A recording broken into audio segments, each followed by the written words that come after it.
My god, I just loaded up the game. Anyway.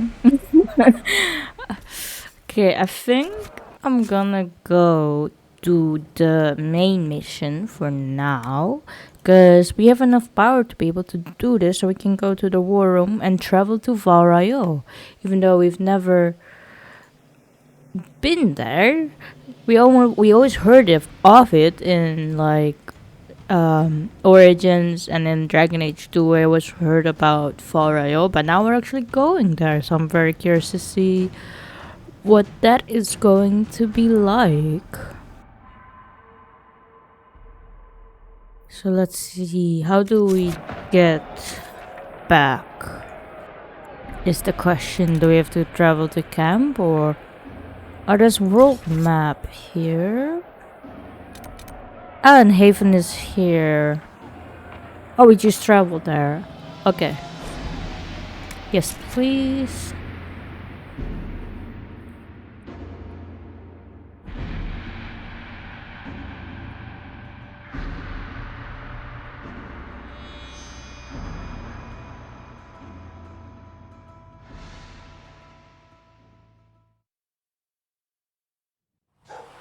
Okay, let's see. Oh, we have some special shipments. That should be through here, I believe. There we go. These truths the Maker has revealed to thee, as there is but one God, one life, one death. Get this. It's nothing of it. Perhaps, maybe I have enough things to make my own armor now. Maybe if I have to farm a bit more to get it. Our mounts. Most of them should be pulling plows. We didn't all grow up with fancy noble horses, Arnsberg. You ride whatever holds you. Why are you here with the scouts instead of fobbing around with nobles anyway? My uncle died at the Conclave. I'm a good rider, and, well, I thought I'd be more useful here. We'll see. Thinking I'll be done by midweek. That when Thren needs it. Quartermaster Thren understands that your work can't be rushed, Master Harry. Fine. Midweek. Tell Thren she owes me.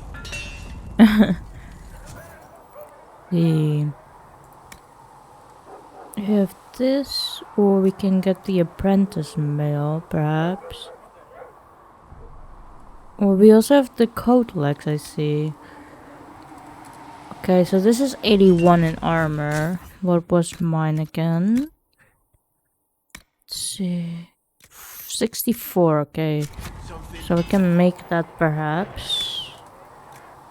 Let's see. That's 81. They all count as 81? Yes, it looks like it. It's just a different color mostly. We can get the silk one. And then let's see. Cold resistance, fire, cold. Range defense or cold resistance.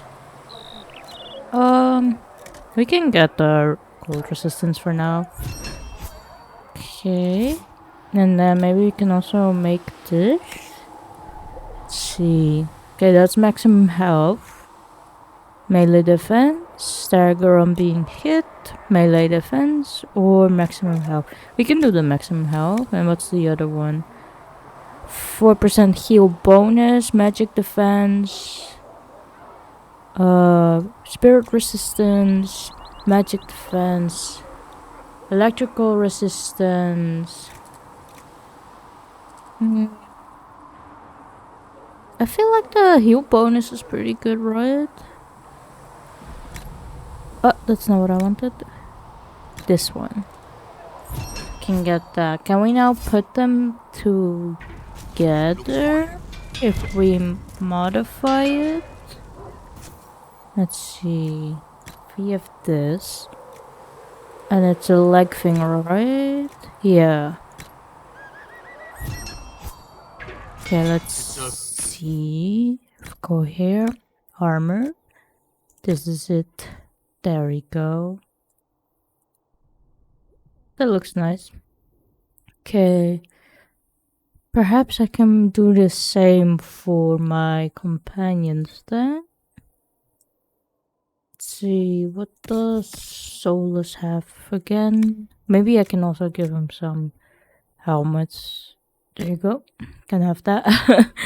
Let's see. So this is 74. Yeah, we can also do that for you then. Okay. And for Varric, I have to see if I do have anything for armor wise. Okay. Solus. Apprentice mail. You can also get some silk and cold resistance or range defense or cold resistance. I'll do this one again. Okay, and then can we also still give you this? Oh, we can. Okay.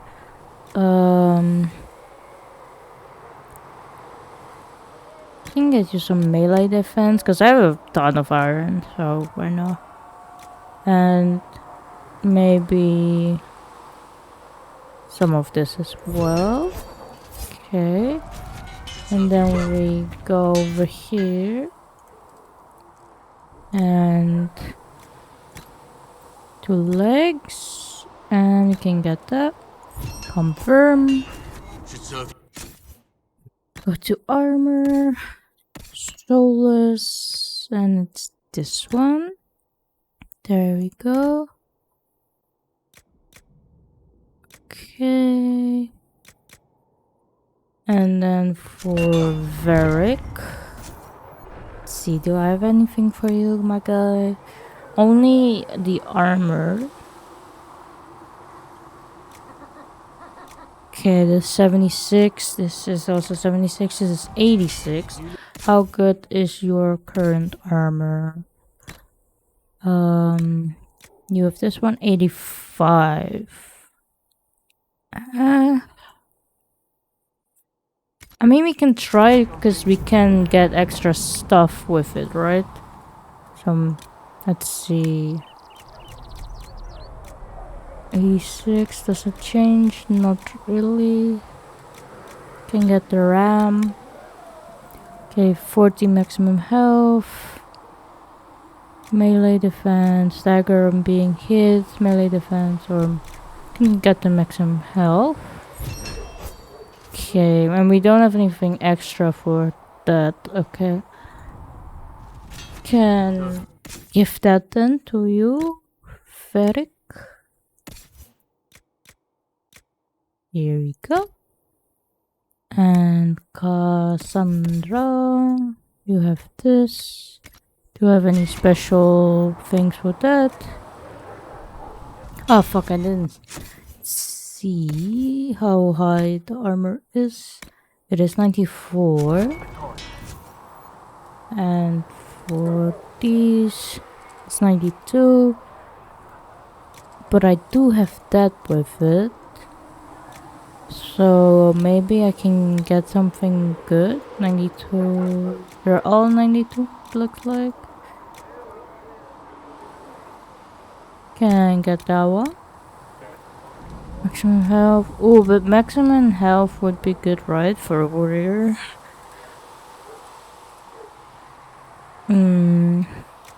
Yeah, I'm gonna get that. Okay, and then I can also get the arms. Let's see. Can get some melee defense. And let's see. Maybe this as well. Okay, and then also the legs. Maybe some more stagger. And strength. Yeah, that's good. Okay. And then we go to modify. We are get that and that. Confirm. And then armor. Cassandra. You can get that. There we go. Let's see. So I can also sell some of the armor then. sell. Armor. Oh, let's see. And sell that one. That one. That one. Maybe I will keep that for now. There we go. Get rid of this. I'm gonna get rid of that and that. There we go. And this one as well. And there we go. And now I need to see for our weapons. This one, yep. Let's see, weapon, staff, I have that one. Weapons is on the other side, it's here. Oops. Apprentice staff is 32. DPS, how much is mine? 45. I think I'm gonna wait a bit, but I can sell the brilliant staff. Perhaps this one. There you go. Can also get rid of some of these.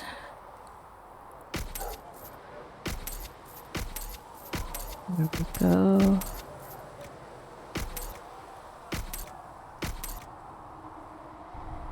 Get rid of that. And this one.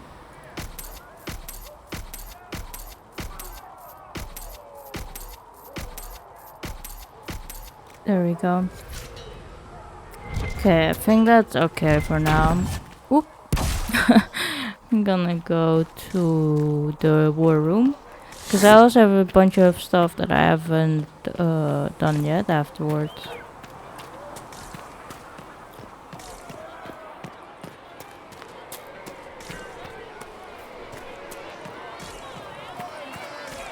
Ooh, there's something going on here. Your kind killed the most holy. Lies. Your kind let her die. Shut your mouth, mate! Enough! Knight Captain. That is not my title. We are not Templars any longer. We are all part of the Inquisition. And what does that mean exactly? Back already, Chancellor. Haven't you done enough? I'm curious, Commander, as to how your Inquisition and its herald will restore order as you've promised. Of course you are. Back to your duties, all of you. Ooh, let's see. Can we talk with them? Mages and Templars were already at war. Now they're blaming each other for the Divine's death. Which is why we require a proper authority to guide them back to order. Who? You? Random clerics who weren't important enough to be at the Conclave? The Rebel Inquisition and its so-called Herald of Andraste? I think not. Why can't we work together? So far, you're the only one who's insisted we can't work together. We might, if your Inquisition would recognize the Chancellor's authority. There is no authority until another Divine is chosen. In due time, Andraste will be our guide, not some dazed wanderer on a mountainside. Cullen? Why is he here? Remind me why you're allowing the Chancellor to stay. Clearly, your Templar knows where to draw the line. He's toothless. There's no point turning him into a martyr simply because he runs at the mouth. The Chancellor's a good indicator of what to expect in Val Royeaux, however. Fair enough. Is the Mage Templar war large? How widespread is the violence between mages and Templars? Impossible to say. Your organization flouting the Chancellor's authority will not help matters. With the Conclave destroyed, I imagine the war between mages and Templars is renewed with interest. But who killed the Divine? The mages and Templars are fighting, even though we don't know what really happened at the Temple of Sacred Ashes. Exactly why all this should be left to a new Divine. If you are innocent, the Chantry will establish it as so. Or we'll be happy to use someone as a scapegoat. You think nobody cares about the truth? We all grieve Justinia's loss. But you won't grieve if the Herald of Andraste is conveniently swept under a carpet. I'll return with good news. I'll make sure they see reason in Val Royeaux. I pray you're right. Okay, let's see how it's gonna go then. Okay. When there was no sky maker, you were the sky. When there I was think no I'm earth, gonna you go. were Ah, the Mother fire. Giselle is here. When there was Rumors nothing, of a way to reverse the right of tranquility. Yes, I have heard them as well. Would you wish to have your self restored? I do not believe that would be wise. The number of demons present might leave me vulnerable to possession. I might also experience feelings of discomfort over events that occurred while I was in this state. when I there can was no survive in this sky fashion. maker, you If I were were the made sky. whole again, I When might there not. was no earth, It is you a were terrible the earth. bargain we ask When you there to was make. nothing, you were everything. See. Can we speak with her? Greetings, Herald of Andraste. How fares your quest to seal the breach? I'm trying. I'm doing everything within my power. A task such as closing the breach is a heavy burden. I hope you do not carry it alone. We remember Andraste, but Andraste did not carry the Chant of Light alone. She had generals, advisors, and though it is considered heresy to say it, she had the aid of the elf Chartan. Do everything within your power, but remember those who would help you.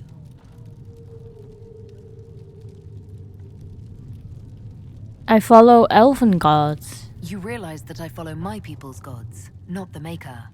Fair enough. But Andraste lived, and her deeds, however shrouded by myth, have their basis in fact.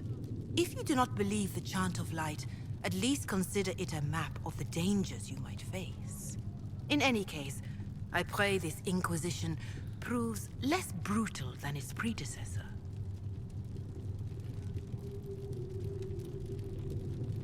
I'd like Inquisition history. Can you tell me about the original Inquisition? The original Inquisition was formed after the First Blight, well before the Chantry as we know it.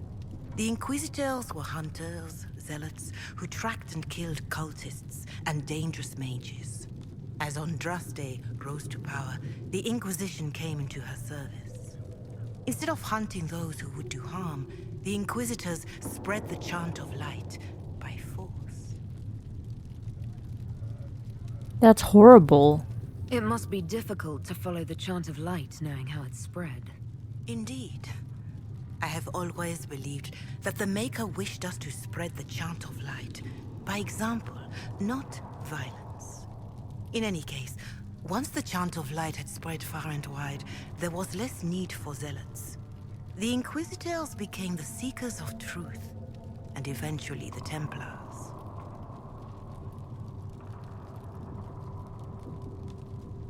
Why bring us back? This is a dark chapter of history for the Divine to revisit. Do you know what impresses me most about the original Inquisition?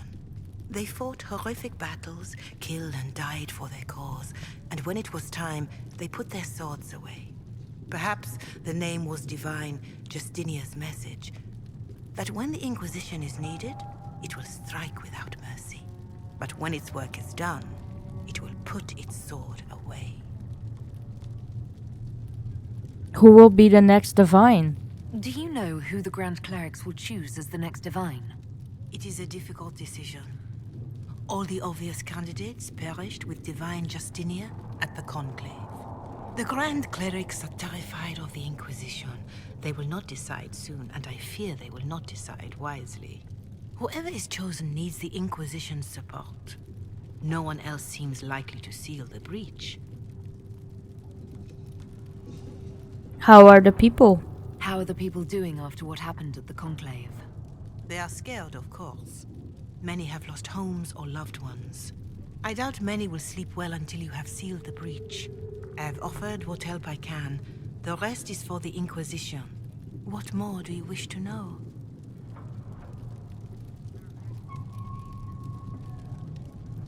How are the people at Haven? How are the villagers in Haven doing? They are terrified. Many of them came here because the war between the Mages and the Templars destroyed their homes. In their minds, the death of the Divine has destroyed any chance of peace. To that, add the breach. Farmers have fled their fields. If we do not restore order, half of Thedas may starve. What help are you offering? What are you doing to help these people? My sisters and I have been tending to the injured as best we are able. Some refugees come with food, while others arrive empty-handed. I have helped ensure that all have enough to eat. Beyond that, many simply wish the familiar comfort of the Chant of Light. It is little enough work to offer some comfort to those in pain. How are people elsewhere? Do you have information on people elsewhere? The refugees in the hinterlands are desperate. Without help, starvation or war will claim many lives. Villagers in Crestwood are besieged by their own dead. They have sent word begging for assistance. People are vanishing in the hills of Emprise de Lyon. It may be demons or something worse, but they are terrified. More than that I cannot say. It is a chaotic time for all in Olay and Ferelden. Farewell. Until next time. Interesting. Before I head to the war room, I'm gonna Mistress quickly... Do you have a moment? Sure. I'm gonna quickly turn in. Did you need something, Ambassador? Yes. Well, not precisely, but I should like to know if anyone here has treated you unkindly, Herald, for being an elf.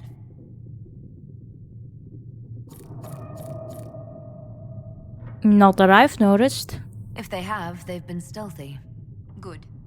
Please let me know if that changes. If we're to convince the world that Andraste's herald is an elf, the Inquisition must give you its utmost support. Stories of wild Dalish elves have grown even more outrageous as people learn of you. Give me an example. How have the rumors gotten worse? I would prefer not to repeat them. Give me something. Stealing children, selling peasants to slavers, burning down villages, using infants for blood magic. Those are the stories about your fellow Dalish. I won't repeat what they've said about you. Do they care that I'm a mage? Isn't the magic just as much a problem as my ears? It depends which way the wind is blowing. Magic is meant to serve man, the chant teaches. Close the breach, and we can claim that is why Andraste chose you. Hopefully it will be enough to replace this gossip about the Dalish.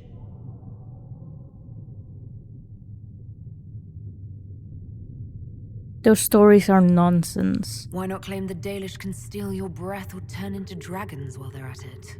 Now that I've said that out loud, someone probably has. Very likely. I will see what the Inquisition can do to contain the slander. It may help if I know more about how you and your clan lived.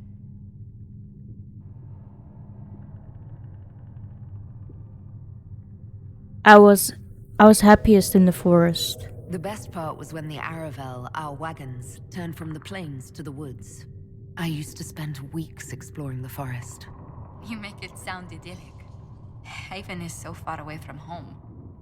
You must miss the people of your clan.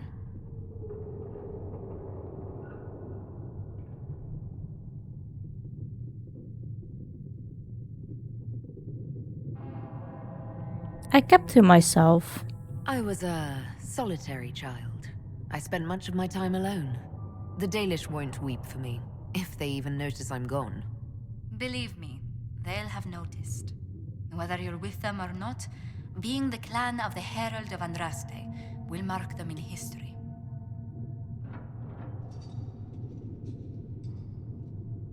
About times elves were noticed. Elves have been swept under the rug or worse, rarely acknowledged as a part of this world. This is our chance to be a force no one can ignore. History should look out. I believe you will succeed. Thank you for your time, Herald. You're welcome.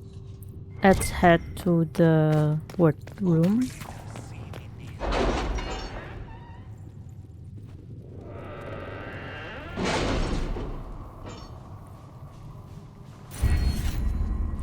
Okay, in the perks menu, you can select perks that provide unique benefits to your party. The number of available perk points. Still comb the hills for clues about the explosion.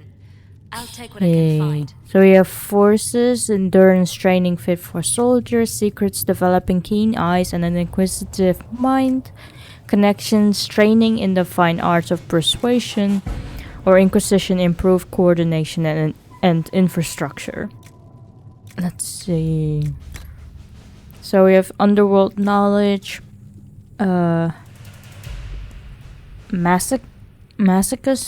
method, rider's posture, and even stitched saddle, advanced focus, master focus, true grit, more healing potions, mage schematics, rogue schematics, and warrior schematics, and Lord Baron, who we already have. Arcane knowledge, I see. Optimal cutting, eagle-eyed, enhanced studies, deft hands, fine tools, forward scouts, trainee herbalists, veteran herbalists, and master herbalists. And we also have witty wits.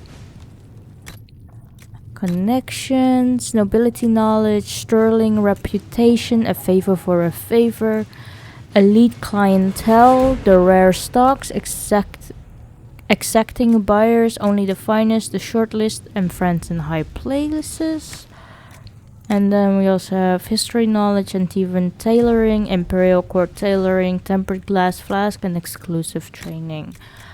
I think I'm gonna put it in arcane knowledge, and so that is a detailed study of magic and the places and creatures that interact with it. Opens new dialogue options related to the fate or arcane studies and grants a 50% plus XP for each codex entry unlocked. Can get that.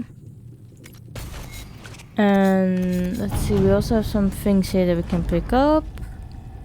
Our efforts bore fruit. A portion of the profits will be passed to you. Use it wisely, Harold. We got 114 gold. Nice. And then we have Sister Liliana. How I rejoice to see the callers of the Inquisition run the rabble out from my ancestral fields and straight into the woods of my neighbor Ban Traft, no less, as if they were guided by the hand of the Maker himself.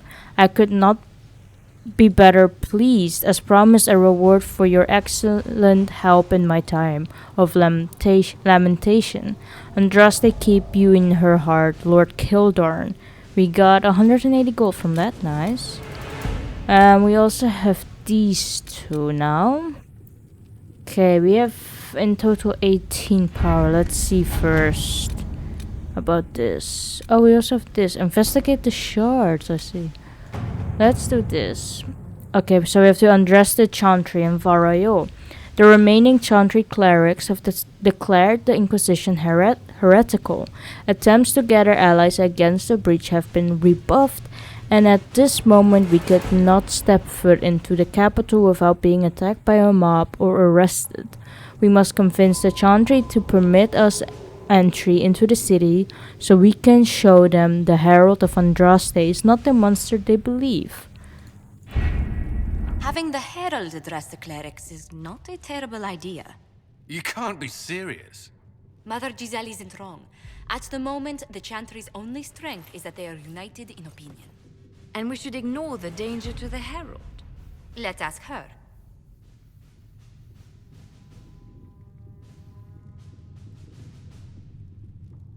I'm not worried. What can they do? It's just talk. Don't underestimate the power of their words. An angry mob will do you in just as quickly as a blade. I will go with her. Mother Giselle said she could provide us names. Use them. But why? This is nothing but a... What choice do we have, Liliana? Right now we can't approach anyone for help with the breach. Use what influence we have to call the clerics together. Once they are ready, we will see this through.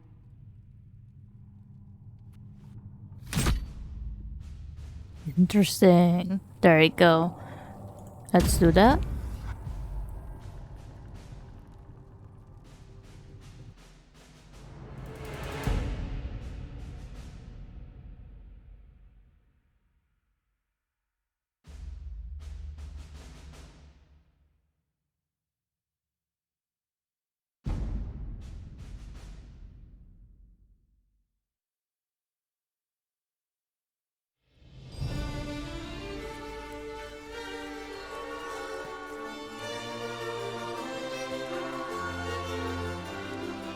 the city still mourns.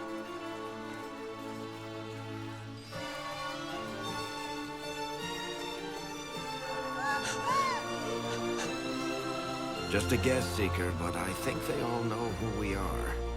Your skills of observation never fail to impress me, Varric. My Lady Herald. You're one of Leliana's people. What have you found? The Chantry Mothers await you, but so do a great many Templars. There are Templars here? People seem to think the Templars will protect them from the Inquisition. They're gathering on the other side of the market. I think that's where the Templars intend to meet you. Only one thing to do, then.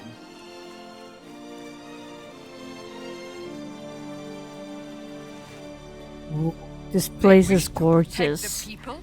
From us? We expected this. We knew there would be some kind of reaction. But I didn't expect the Templars to make an appearance. The people may just be assuming what the Templars will do. I've heard of no concrete plans. You think the Order's return to the fold, maybe? To deal with us upstarts? I know Lord Seeker Lucius. I can't imagine him coming to the Chantry's defense, not after all that's occurred. Return to Haven. Someone will need to inform them if we are delayed. As you say, my lady. Ooh. I love the music that came with it. My god. Okay, we got some codexes about this. We have spindleweed. It is an old country saying that spindleweed grows best for the sorrowful. Verdant spindleweed in the household garden has often brought neighbors offering consolation, usually without even asking what might be wrong. This originates from the plant's use as a seasoning for dishes meant to speed the recovery of the infirm. A person who grows much of it is likely caring for the fatally ill. Okay, then we also have some creature stuff. We have this one. I think I did this one. Oh, wait, it updated? Research damage against humanoids increased. We also have this, the Mabari. Dogs are an essential part of Ferelden culture, and no dog is more prized than the Mabari. The breed is as old as myth, said to have been bred from the wolves who served Dane. Prized for their intelligence and loyalty, these dogs are more than mere weapons or status symbols. The hounds choose their masters, pairing with them for life. To be the master of a Mabari anywhere in Ferelden is to be recognized instantly as a person of worth. The Mabari are an essential part of Ferelden military strategy. Trained hounds can easily pull knights from horseback or break lines of pikemen. And the sight and sound of a wave of war dogs howling and snarling have been known to cause panic among even the most hardened infantry soldiers. From Ferelden folklore and history by Sister Petrine, Chantry Scholar. Then we also have the Rage Demon. Encountered in the Fate, the true form of a Rage Demon is a frightening sight. A creature of pure fire, seemingly made of amorphous lava, its eyes pinpricks of baleful light radiating from its core. The abilities of such a demon center on the fire it generates. It burns those who come near, and most powerful are able to lash out with bolts of fire and even firestorms affecting entire areas. Fortunately, even powerful rage demons are less intelligent than other varieties. Their tactics are simple: attack enemies on sight with as much force as possible until they perish. Some rage demons carry their heat-based abilities into possessed hosts. Otherwise, one rarely sees their true form outside the Fate unless mages specifically summon one to do their bidding. Transcript of a lecture given by Farron, Templar Commander of Tentervale, 686 Steel. And you also have an update. Damage against demons is increased. And then we have places. Let's see. We have here Val Royeaux. Val Royeaux, any residents, a Royan, will say it is the greatest city in the world. Many take such pride for arrogance, but they do so through smiles as they nod in agreement. For such is the cost of doing business in the capital. Val Royeaux is in every way a world leader in commerce, culture, and its own exaggerated beauty. The site was founded during Ephraim's grand unification, the result of a mix of influences not so much balanced as driven together. And while such an amalgamation would be cause for chaos elsewhere, the prosperity of the region has enabled an upward spiral of indulgence. The capital has endured the ages to become a beacon of civilization, and its citizens the measure of modernity. Just ask them. An element of Val Royeaux is notoriously risque, and it exists harmoniously beside the aristocracy and the palace bureaucrats. Indeed, the aristocracy tends to indulge in the city's darker side quite frequently, if discreetly, and that only adds to the mystique. Nobility elsewhere tend to be much more conservative and concerned about their reputation, even if a trip into the capital to indulge a few private pleasures is now completely out of the question. In Val Royeaux, transgressions are suffered and forgiven with flamboyant urgency. That is not to say the city is without lasting scandal or hardship, but one must squint past the gilding to be allowed even a glimpse, as Royans are very careful about the face they present. Such it is with the mask of nobility and the underbelly of their secrets. From Val Royeaux, excesses grand and otherwise by formerly Sister Laudine. I think that's it, yeah. Let's see about this. The avenue of her reflective thought, inscribed upon a plaque, Our Lady and the actors of her rise and fall, her message and visage are worth repeating. Mepharath's remorse beneath scratched by a vandal at meeting a low door frame. We have another one here. Mepharath's blood guilt beneath scratched by a vandal and his head suddenly weighs too much. And I leveled up from that. There's another one here. Oh, there's two. Mepharath's penitence beneath scratched by a vandal and unrelated headache. The avenue of a reflective thought. The avenue is inspirational, but wise travelers do not linger in their respects, not just because the bazaar awaits, but because the area before the back-turned statues is treacherous. Local legend has it that the child Empress Amie abused the opportunity of religious repose to relieve herself beneath the gaze of Our Lady. Unable to discipline the toddling leader, her attendants instead chastised the statue and had them turned in supposed embarrassment. True or not, foolish youth dare each other to soil the spot in similar fashion, and the place of otherwise reverent thought always carries a faint odor about it. Excerpted and torn from a disposable walking tour of the capital by William A. Bard. Okay, let's level up real quick. What should I get? Let's see. We have lightning bolt. What's down here? Static cage. So you summon a bolt of lightning that blasts and paralyzes a single target. If other enemies are nearby, the bolt will paralyze the target for longer, or you trap enemies inside an electricity field that paralyzes those that try to leave. I think I'll try to get there.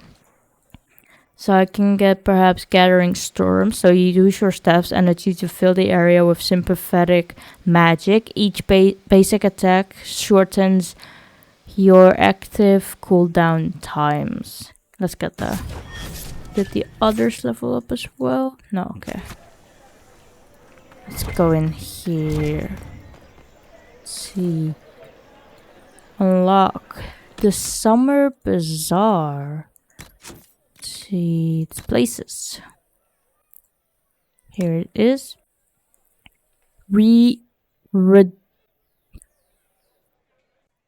We rededicate this jewel of Val Royeaux as the summer bazaar of the First Lion to reflect the spirit of renewal that is at the heart of the capital and of our people.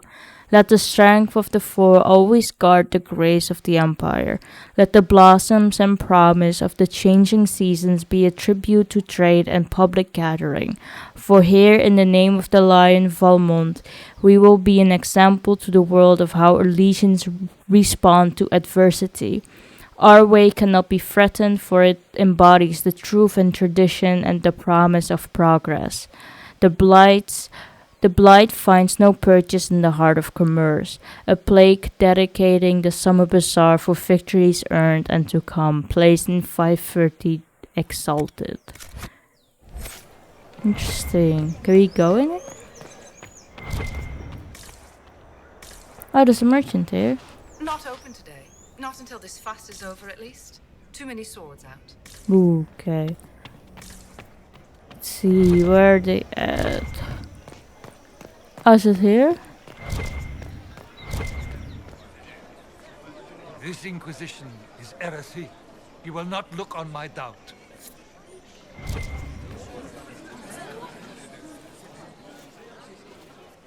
Good people of Val Royeaux, hear me. Together, we mourn our divine. A naive and beautiful heart, silenced by treachery. You wonder what will become of a murderer. Well, wonder no more. Behold, the so-called Herald of Andraste, claiming to rise where our beloved fell. We say this is a false prophet. The Maker would send no elf in our hour of need. Let us talk peacefully. We came here in peace simply to talk, and this is what you do. I implore you, let us sit down together to deal with the real threat. It's true. The Inquisition seeks only to end this madness before it is too late. It is already too late. The Templars have returned to the Chantry. They will face this Inquisition, and the people will be safe once more. Ooh.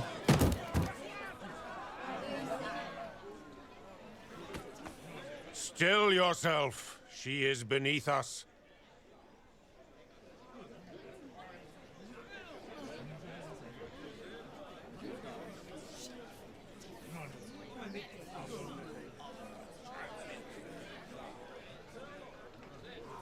Am I supposed to be impressed?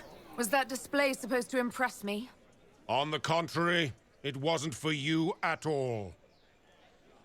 Lord Seeker Lucius, it's imperative that we speak with... You will not address me.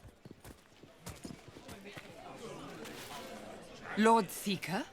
Creating a heretical movement. Raising up a puppet as Andraste's prophet. You should be ashamed. You should all be ashamed. The Templars failed no one when they left the Chantry to purge the mages. You are the ones who have failed. You who'd leash our righteous swords with doubt and fear. If you came to appeal to the Chantry, you are too late. The only destiny here that demands respect is mine.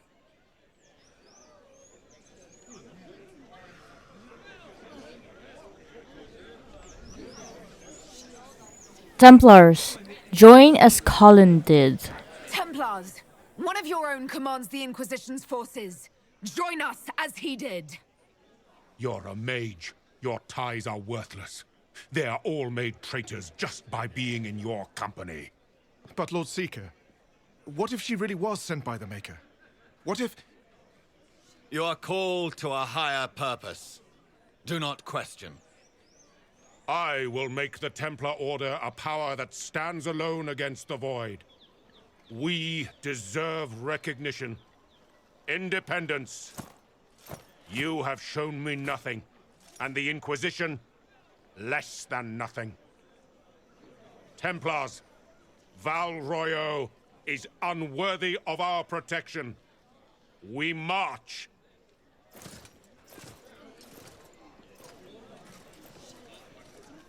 Charming fellow, isn't he?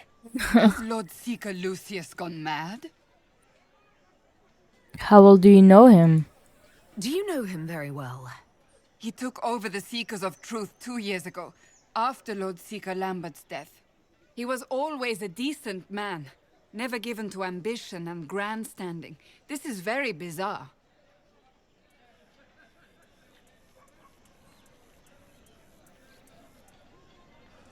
We will find another way. Fortunately, the Templars aren't our only hope. I wouldn't write them off so quickly. There must be those in the Order who see what he's become. Either way, we should first return to Haven and inform the others. Interesting. Oh, we can talk with some people. Excuse me, but is what they're saying real? The Inquisition's going to fix the hole in the sky? It's true. That's what we're attempting, yes. No one is doing anything. The Chantry is useless, and the Templars... Andraste. I never thought they'd abandon us. Listen, your camp will need food. I have contacts. We'll have deliveries there in days. You want to help the Inquisition? Never been part of something this big before, but... if your Inquisition's going to seal the sky, I want to help. Cassandra? What do you think, Cassandra? I think the woman is asking you and not me. Well, she is. The Herald of Andraste. Yes, I understand. Haven is a mess, but we won't turn away anyone willing to help. Invite her, if it pleases you. Alright, go to Haven. Head to Haven, then. We need good people. I don't know if I'm that, but it will be nice to see. Thank you. There we go. Ooh, there's something to read. What's that? What the An fuck? arrow with a message? It's right there. Okay. Emperor Florian. Grand Duke Florian was not supposed to ascend to the Orlesian throne. His elder brother, Emperor Judical II, had 2 twin sons and thus a very secure line. Florian was free to pursue other interests, none of which revolved around the game. Indeed, the imperial court largely ignored him, and that was how he liked it.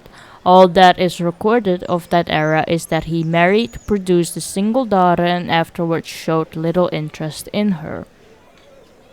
An outbreak of the 100 Days Cough in 877 Blessed changed his plans. Both of Judicical's sons perished, as did Florian's daughter. Wracked by grief, Judical lost interest in ruling, turning over all matters betraying to the rebellion in Ferelden to his advisors, and instead spending his time hunting in the country. When Judical was thrown from his horse during a fox hunt in 884 Blessed, Florian was suddenly vaulted into the throne. Famously, his response to the Chevaliers delivering the news at his estate is said to be, "This will not do at all." A private and somewhat eccentric man, Florian limited his appearances at court and dealt almost exclusively with members of his own family. He was extremely particular about his habits of dress and grooming, eschewing current fashion for the sake of comfort and refusing to wear cosmetics or powders of any kind due to an intense dislike of being dirty. Powerful and connected nobles who had served in the cabinet since his father's time were turned away in favor of his younger brother Reynald. His sister Melisande, and his cousin. Children were banned from the palace, even the children of servants, with the exception of his nephew and nieces, who were tolerated only on the condition that they remain out of the emperor's sight. Regarding suggestions that Florian and his youngest cousin Magran were lovers, the truth is uncertain. If such a relationship existed, it was no doubt kept private due to Florian's aversion to public life and not from any fear of rumors. Such rumors, after all, will likely spread due to the emperor's refusal to sire another child and thus secure his line. Many believe that this failing would eventually lead to civil war. The only real evidence of a relationship with Magran is the loud and very public argument the two had prior to Magran's appointment, or exile as he saw it, to the throne of Ferelden. Magran is said to have called Florian my darling, and neither man chose to explain the argument later.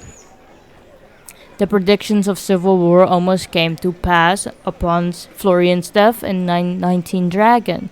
With no clear heir, the throne eventually passed to the only daughter of Grand Duke Renaud, Celine, after a vicious struggle that threatened to consume the empire. From the Emperors of Orlais by brother Harlan Ascari. Let's see. What's this mysterious arrow about? Favors for favors for friend. A message is attached, written in a large flowing hand and bordered with doodles. People say you are special. I want to help, and I can bring everyone. There's a baddie in Val Royeaux. I hear he wants to hurt you. Have a search for the red things in the market, the docks, and round the cave. And maybe you'll meet him first. Bring swords, friends of Jenny. A poor drawing of the location in the markets is attached. Huh. I see. Ooh, I saw something here. Can examine. La pomme viet mort. It is said that the apples that grow near the gallows will be bitter on the tongue of a lover who will betray. It is also said, although by different people entirely, that unripened fruit should not be the only consideration when investigating matters of fidelity. The latter are lonely, most evenings among the arbors of the summer bazaar. From our Elysian Harp by formerly Sister Lodine. Let's see. Can we talk with you again? My maker, know my heart. Take from me a life of sorrow. Comfort is only yours to give. Oh, maker, where is the comfort? Look away. I have broken the chant because it comes from my heart. What have we when our divine is dead and the sky burns? You broke the chant? What do you mean you broke the chant? Are you also ignorant of the Maker's most basic rites? The chant of light is how we honor the Maker. They are the only words that the faithful should hear from my lips. But I can't. Our divine is dead. Our Templars gone. The Maker's silence is deafening. What hope have we? The Inquisition will bring order. The Inquisition can give you the answers you need. So I have a faith I've lost. Or one that seeks to drive it from me. I can't even look to our Templars. How is this not darkness?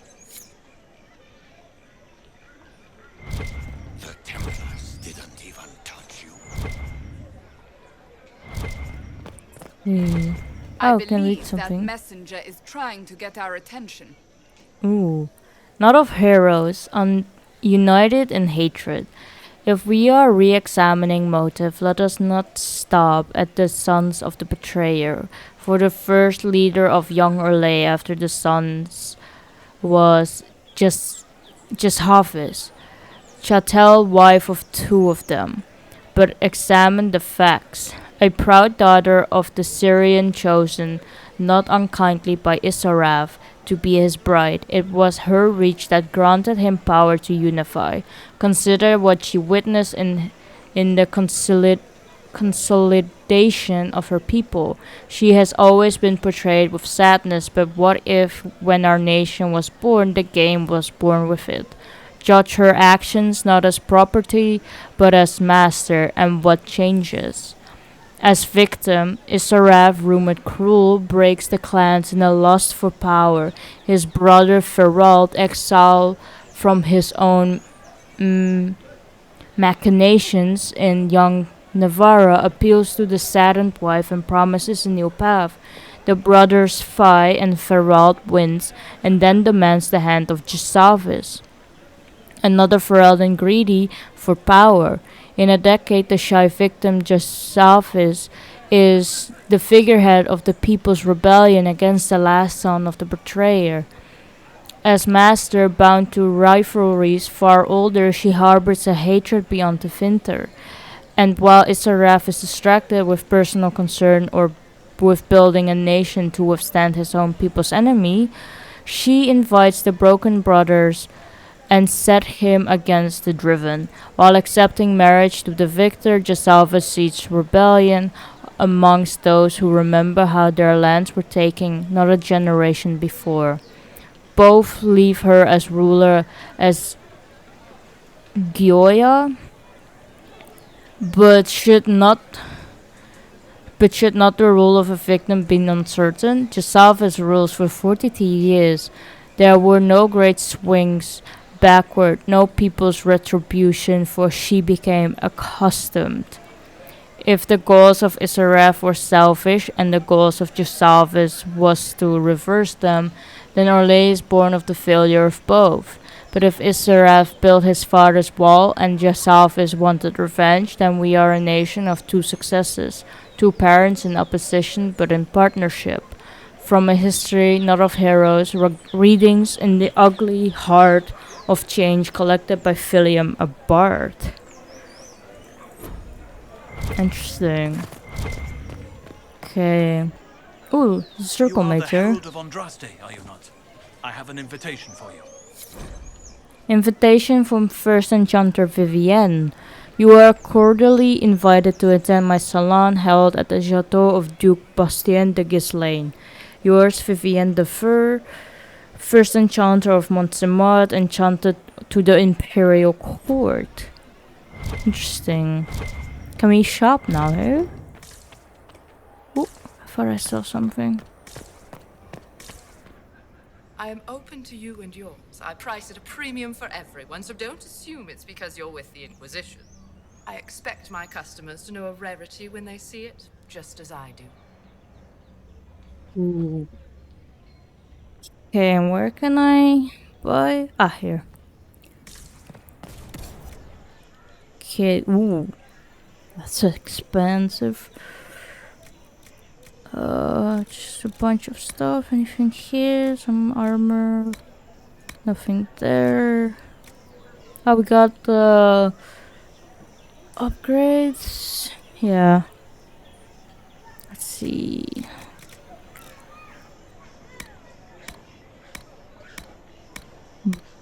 Don't have anything else. Perhaps I can get some of this. How much money do I have? I have 3,100. Let's see. Can get the. There we go. Oh, there's something to read here. The Emporium of Mortal means, for all matters defensive concern offensive intent and study of arts martial and with sanction magical. Okay. There's something to read here. Great of the Empire East, welcome all before the grace of the Empire, stage an audience for the use of all, for theater and business, for partnership and proposal be seen. This display reserved for songs traditional by Lord Bramford and his player, cancelled. Ooh, there's something here. The 4th Lion of Orlais in respect to Duke Stefan of Val Montaigne.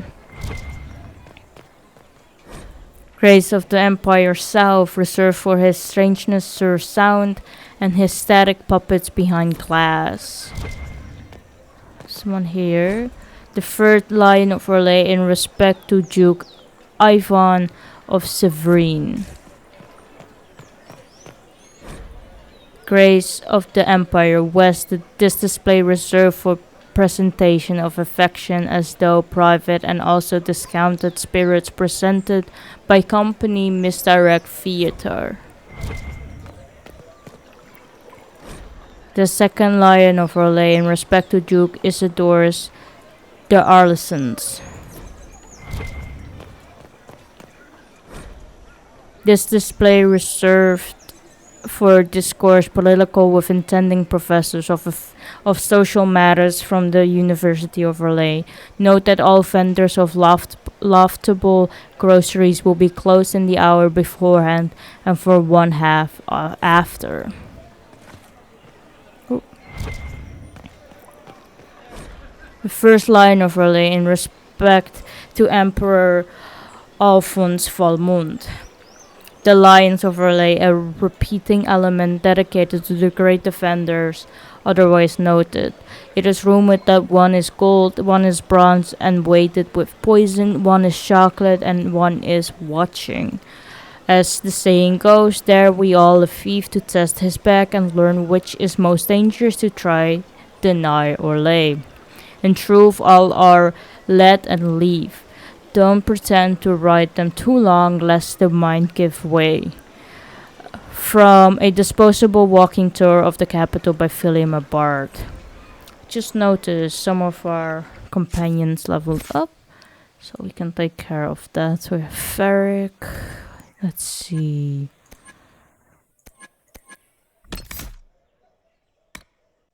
Perhaps I can get leaping shot for him. Get that. And then Solus. Let's see. Perhaps I can get revival. So you summon spirits to heal fallen allies in the area, getting them back on their feet and fighting again. We can get that. There we go. And then Cassandra. Let's see. Warriors resolve, you fight all the harder when hurting. Gaining stamina when you lose health. We can get that. There we go.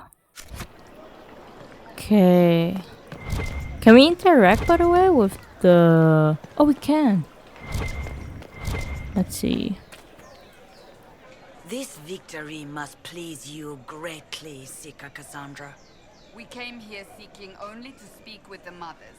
This is not our doing, but yours. And you had no part in forcing our hand? Do not delude yourself. Now we have been shown up by our own Templars, in front of everyone. And my fellow clerics have scattered to the wind along with their convictions. Just tell me one thing. Do you truly believe you are the Maker's chosen? I don't know. To tell you the truth, I don't know. That is more comforting than you might imagine. I suppose it is out of our hands now. We shall all see what the Maker plans in the days to come. How many Templars rebelled? How many Templars turned on the Chantry exactly? They rebelled across Thedas. Some remained loyal, but not enough to call them the Order. The White Spire here in the capital was the largest garrison, but now it stands empty. Perhaps more shall flock to the Lord Seeker's banner now. How far has faith waned, I wonder? How are people reacting? How are people responding to all of this? Despair. Fear. We mourn Her Holiness. The people look to the sky and wonder how long before terror comes for us all. There must be a way through this. Is it you? The Templars? The Maker's will? We abandoned our duties. We servants of the faith.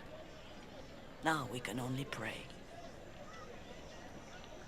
What do you believe about me? You're obviously skeptical. What do you believe I am? Our divine. Her holiness is dead. I have seen evidence for everything, except what would comfort me. That doesn't answer my question. For you to be true, a great many things must be false. And if you are false, a great many things must have failed. There is chaos ahead, whatever your intentions. What will the Chantry do now? So what happens now? Will the Chantry continue to denounce me? We have already done so. And what good has it done us? Now it falls on us to select a new divine, if we can, and leave the next step to her. Provided such a selection is even possible. I truly don't know. Any revered mother who could have followed Justinia died at the Conclave. What becomes of us, and your Inquisition, is in the Maker's hands now. Where have the Templars gone? Where is the Lord Seeker taking the Templars? I can't begin to guess the Lord Seeker's mind. He could not have abandoned his intended role more completely. There must be sense to what we can't see. Must there? Rebellion seems popular in certain quarters, doesn't it, Seeker? Is crafting the Templars into a new power really any worse than declaring a rival to the Chantry itself? What do you want him to do? What were you hoping the Lord Seeker would do exactly? Put aside his war against the mages and find common purpose against something much more dire.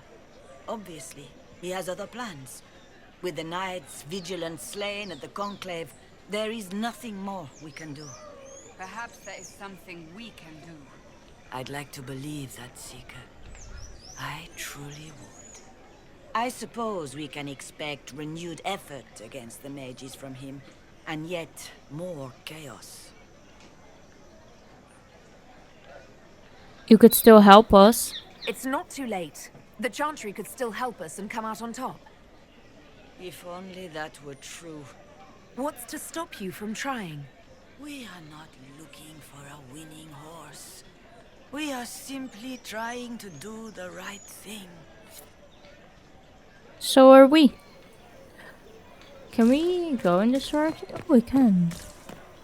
Something here. Difficult time for those who have lost. While I understand concerns for propriety and the general dressing of the bazaar, I must caution that release is needed. We are suffering not just ongoing civil conflict pitting brother against sister, not just outright war pitting Templar against mage, not just the loss of our most holy and the best of our leaders.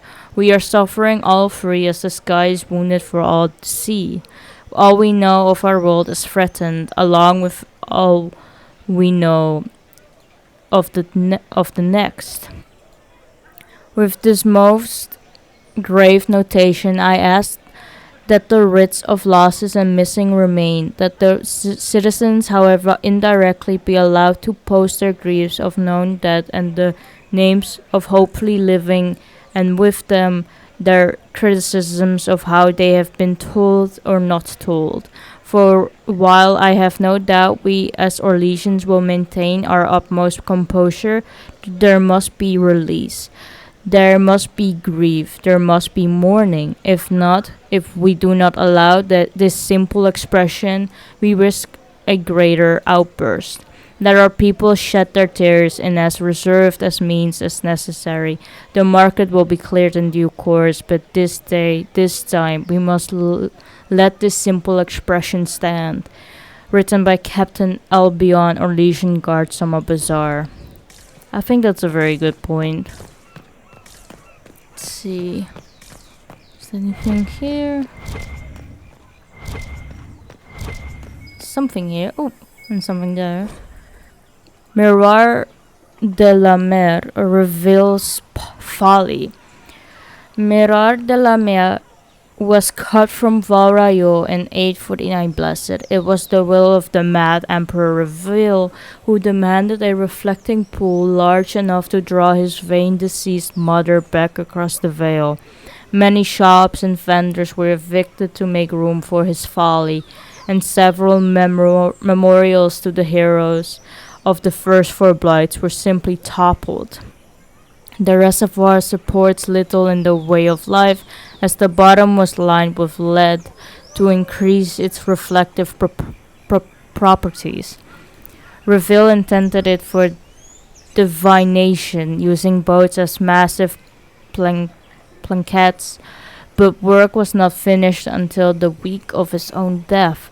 The waters see little use today, save for lazy or fornication sojourns by the nobility aboard decorative gondolas.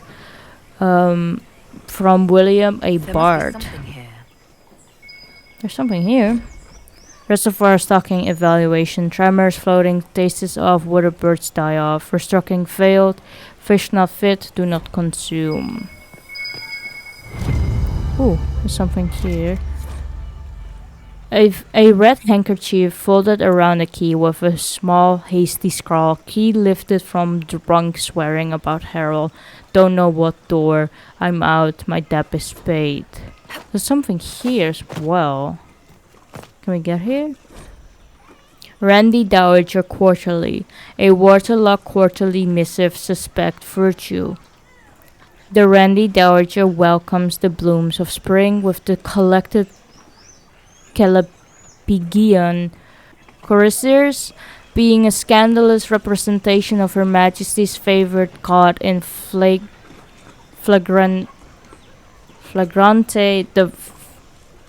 delectable. Can their uniforms and modesty withstand the assault? The Randy Dowager exhibitions for the noble of thought but spry of step. The lady says hardly if tephras but generously arousing if polished caress. Does it for you, and it should. And it should. 3 carves flooded in the shock out of 5 RD. Huh, I wonder what the fuck that is about. I have no clue. What's up here? Let's see. Is there anything up here? No, it doesn't look like it. Okay, let's explore this side to the left. Hello. Open? Yes, as open as I can be. If you've a need for the well-cut or the sparkling, perhaps I can help. At the very least, we can appear like everything is normal. Yes. Okay, got mostly accessories. Silk scarf. Ah, this is valuables. Do I have any valuables? Can get that and that. There we go. Anything around here? There's something to examine here. La pomme viet mort. The apples nearest to the cafe are said to change their taste depending on whether one is walking towards or away from the gallows, and of course they do, for taste is subject to the whims of the heart, and no meal is favored after tears. But there it anyway, for none know the taste of joy, such as who do not shy from experience. Let's see. Oh, there's a city guard. Just don't give me a reason, heretics. Okay, calm down. Le Mas de Lyon. We cheered when honored was her might, but many more deserve a thought. For though she was the first a knight, her ken and kind have always fought. With the dedication sponsored by Princess Korean's first chivalry, for those we stood beside. We maintain an Inquisition presence on Commander Cullen's orders. This has been received as you might expect. See. Ah, there's something here. For favors. A different simple script on the back of a stable report marked with red paint. Thank you, friend, for helping. Good Lady Karis Sados, who asked about Harold and the third passage, could not stay to see them exit. Ooh, she's singing in French.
Ooh, I like that.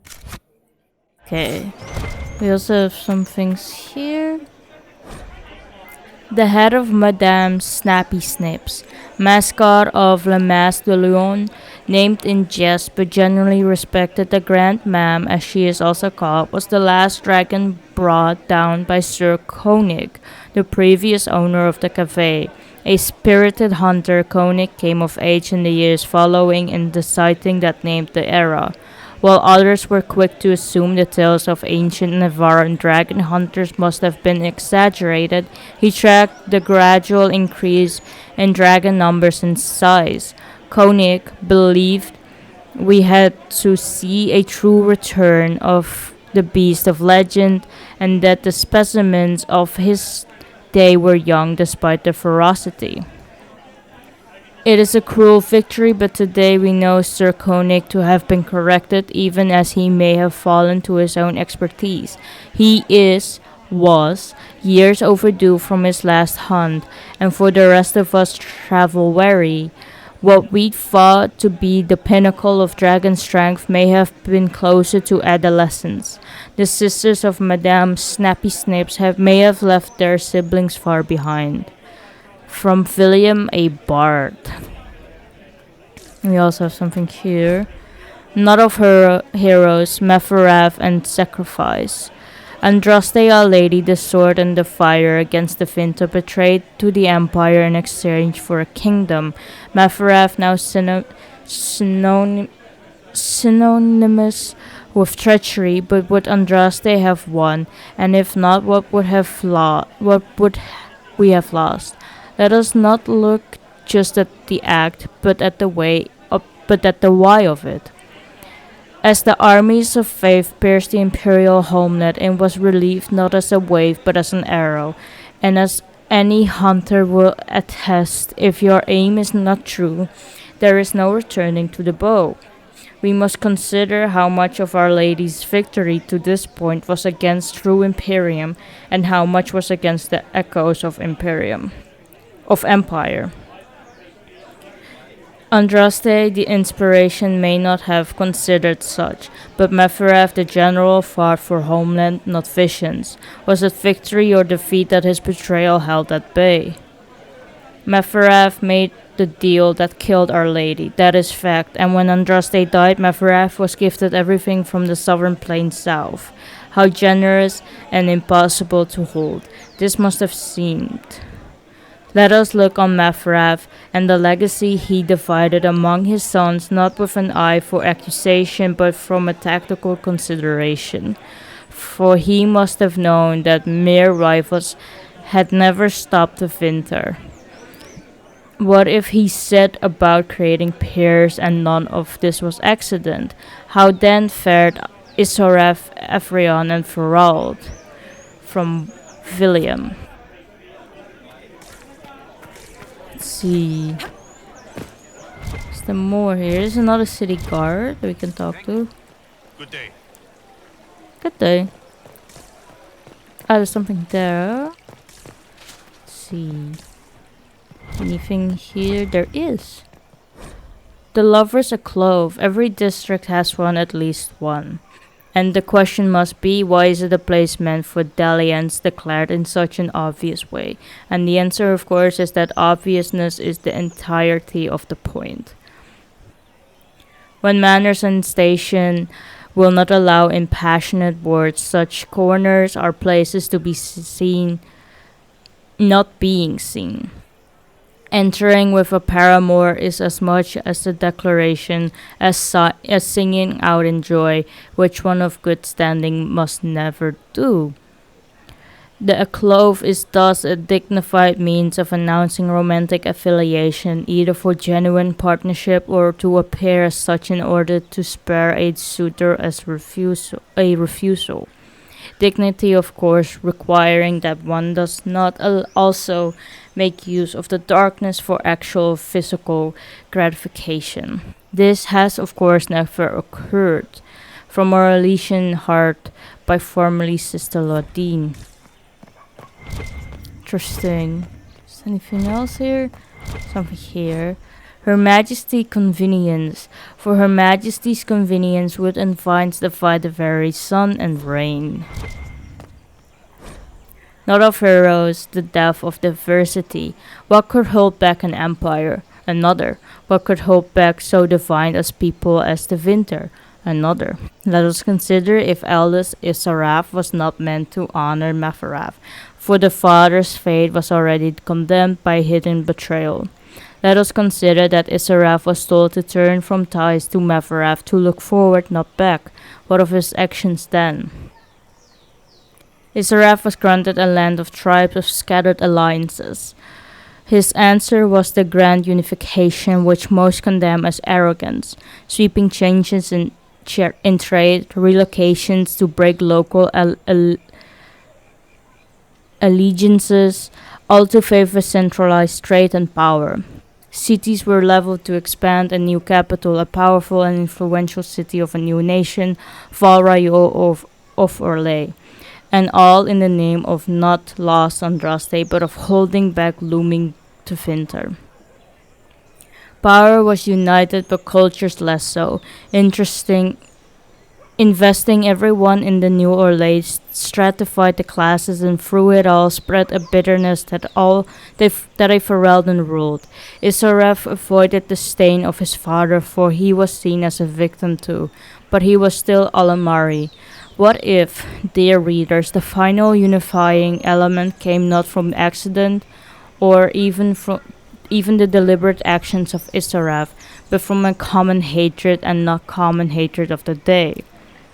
The sons of Mefrath would succeed at creating a pair for the winter, but only at the cost of themselves. From William. Oh, we can speak with someone here. What? Yes, I'm sorry. Minding the duties of the ailing mother, Havara. I am rather overwhelmed. Forgive me. I am unsure whether I meant to extend chantry services to you, and that troubles me greatly. It's okay. Let's see. Anything else? Oh, we can open this. Ah, there's a store here. Inquisition, eh? I'll sell. But if the Chantry censures you, I'm not liable. No offense, but I have to live here, and Val Royeaux can be traditional. Don't sound the Orlesian. Ooh, we got a bunch of schematics, I see. I can get that. I don't have a whole lot. I should come back here though, because I had. Ooh, it has a lot of schematics. Okay. I will keep that in mind. And I will get back when I have the money to buy more. Can go up here as well. No, I can't. There's nothing there. What about up here? No, can't go up there either. Okay. Oopsie. Nothing here. Okay. Let's go down then.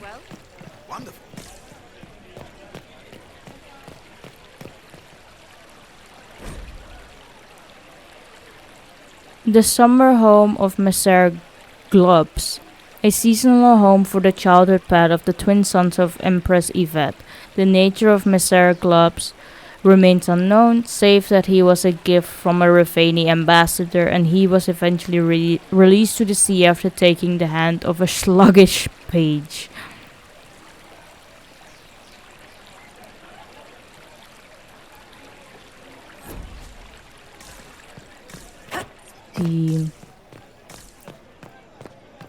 Okay. Can we go in here? Is a noble citizen that we can talk with. What is the Grand Cathedral thinking? We must have a new divine. She will show us the way. Looks like we can fast travel here. Okay. There's nothing here. What about here? Hello. Well, this has all been a frustrating mess. Templars and Chantry and especially the mages. Just everything. I apologize if you were refused service, but we are now open for business. Especially if you put my wares to use. Ooh. Let's see. Okay, got some good steps, it looks like. Ooh, this gives magic. Okay, that's pretty good. Okay. Anything else? Armor. Okay, any schematics? No, doesn't look like it. Okay, let's see what this is about. Map. Some areas have multiple levels. Click the icons in the top right to view them. Ah, I see.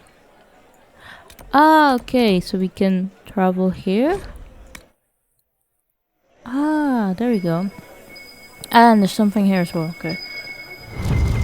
Let's see. A scrap of parchment is hastily torn from an ornate document stuffed into its hiding space over large red socks.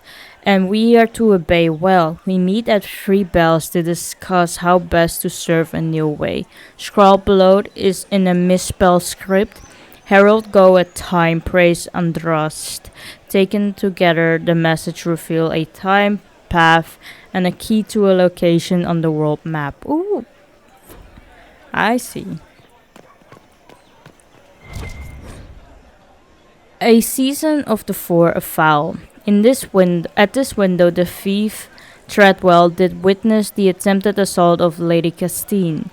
He surrendered his chance for escape to catch and hold her assailant, a bard of Lord Hellavine. Hero, thief, foiled bard, and conspiring noble were all censored as per their station and relevant action. Lashing and labor disappeared and ostracized for the social season, respectively. The scandal played out far longer in the theoretical serialized adaptation, which reimagined the three as siblings separated at birth, competing for Lady Castine's hand at her orchestration. The conclusion was relatively accurate to the original event, save the punishment of the thief and the noble being swapped to the comic effect. Generally good reviews received, though some thought the height of the lady's hair to be unrealistic. From William a bard. Of course the hair part is the unrealistic side. Is anything here? No, okay. Oops, sorry. Ooh, watch out, souls, don't fucking jump off. We can go down there. And there's also something here. Not of heroes' divisions and distance. For a supposed creature of jealousy and greed, Mepharaf is less so indeed. For while his words brought low the bride of the Maker, his prize was quickly divided and distanced. Let us consider the lesser of the sons of this matter. Of Evrion we know little. The middle boy, he was tasked with ruling the lands to be the marches. No claim by the father was made, no in my name, too humble. And that freedom is shown in the result, for Evrion himself was the least concerned with power. He among all led by example, not demand, and spoke only of sacrifice. When betrayal was revealed, Evrion acts as a man broken, dispersion his holdings to the various tribes. It was penance that spared him his family, but it also dispersed influence. To this day the free marchers are scattered. Of Ferald more is known, for his actions bring him the start of our nation. But his folly begins in Nafara, where we must ask what was the will of the betrayer, of a betrayer father, or a mistake of youth. Mepharaf gave rule to the youngest Ferald and never claimed Navara. Never did he sit on the throne, and he is thought to have rarely visited. But his name is hated there most of all, for it was bartered for legacy by the son. Unlike Ephrion, Ferald spoke not as an example but to claim. Never his name was mentioned without that of his mother and father. His claims were bold, their actions were his, and their thoughts all shared. But from the father on his throne in Ferelden no word is recorded, and we wonder, was it deliberate? From when the betrayal was revealed, all with ties to Mepharaf were vilified, and so strong were the ties that Ferald had drawn that his court was killed to a man, and he was forced to flee, and he kept silent, as seems the will of the knowing father, and had he girded as the father had guided the elder Isoreth, then Ferald might have remained to rule. But that would require that the betrayer not be as he is drawn, and it would have kept Ferald in Navara, and it would have kept Ferald from Orlais, and it would have prevented the further betrayal that truly birthed Orlais from William. Anything down here? There is. The Rendi Dowager Quarterly. An unread quarterly missive of suspect virtue.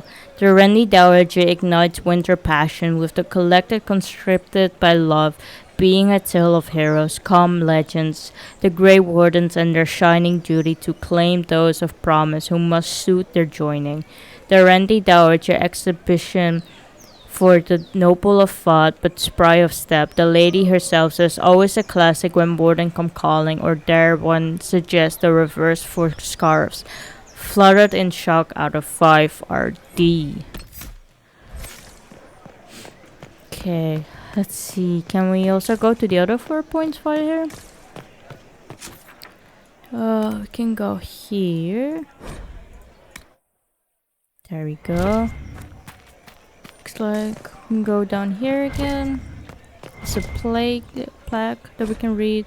Pillars of her everlasting flame.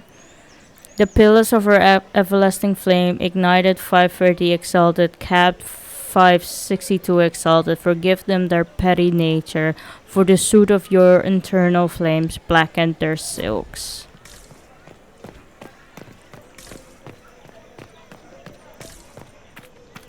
Anything else? Not here at least. Sorry. There's here. The waiting aglow, forever empty in anticipation of artistic endeavor worthy of the envy and insidious jealousy of the capital and her glorious emperor 848 Placid. Scratched below the inscriptions, mad shit, empty as his head. Oh, we can go down there as well, it looks like. Let's check this out before. Okay, anything here? No. There's nothing here. What about down here? There's a sister. Ah, the Herald of Andraste. Is there something I might help you with? No, thank you, sister. Make her go with you. Okay. Anything here?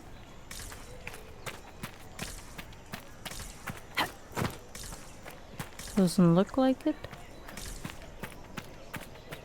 Ooh, but this is nice to look at. I love this. Ooh, Cassandra. Be careful. Wow, it's so pretty though. Okay, let's get back up here. Let's see.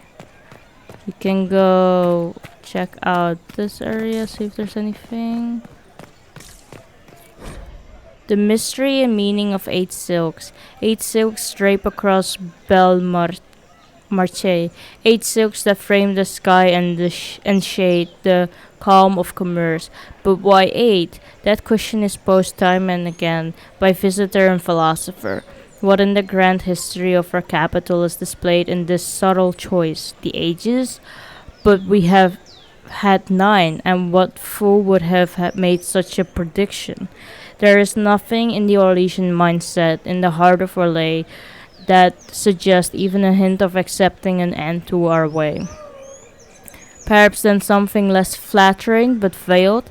It is opined that the 8 represents the twin boys of Empress Yvette, born 799, which heralded the Blessed Age, being the entwined loops of the number 8 itself, not its value. The more irreverent suggests that the 8 could as easily be a slight against Yvette's figure, for she was rumored to be stout, determined in her choices of courtesy or corsetry.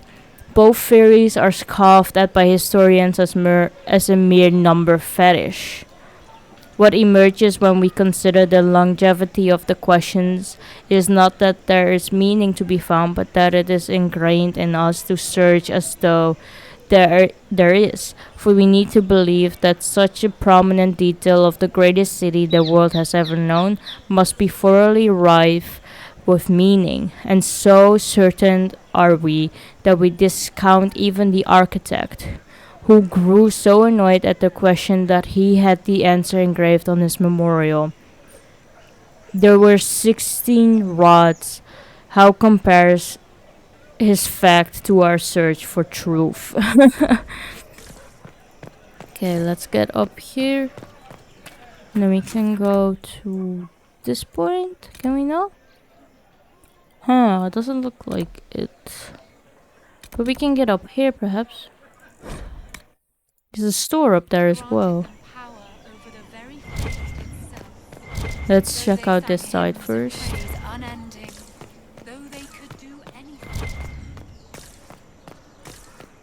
Anything here? No. What about here? Ooh, look at that. It's so pretty. Can't go in there, it looks like.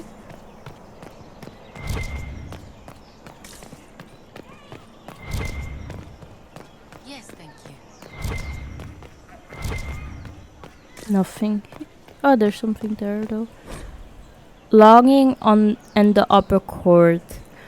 A torn page from an unsigned diary. My weakness bids me not by chance to gaze upon the upper court where shadows of our final dance and wishes of my heart consort. Solus, what are you doing? Okay, let's go this way then. Check out the other side.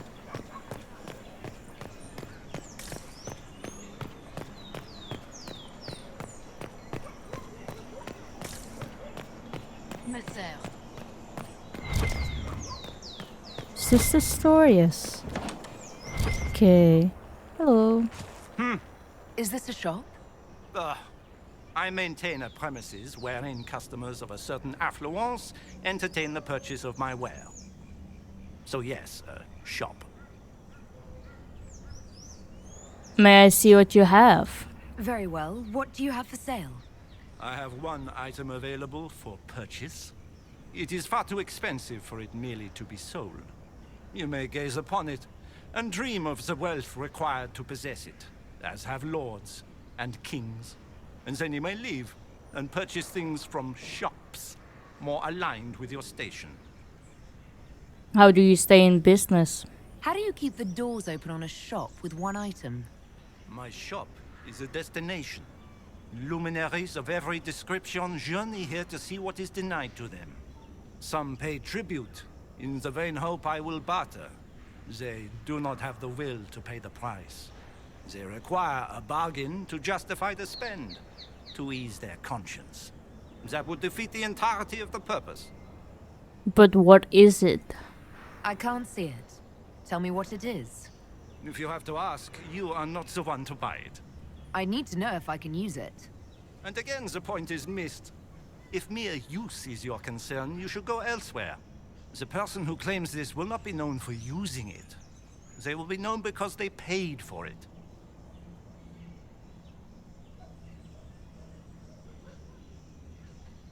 Is this item worth the money? So you sell one very expensive item, and it's worth it? Let me now interrupt the inevitable defense of your thrift. I'm sure you have treasures, and you will have many more.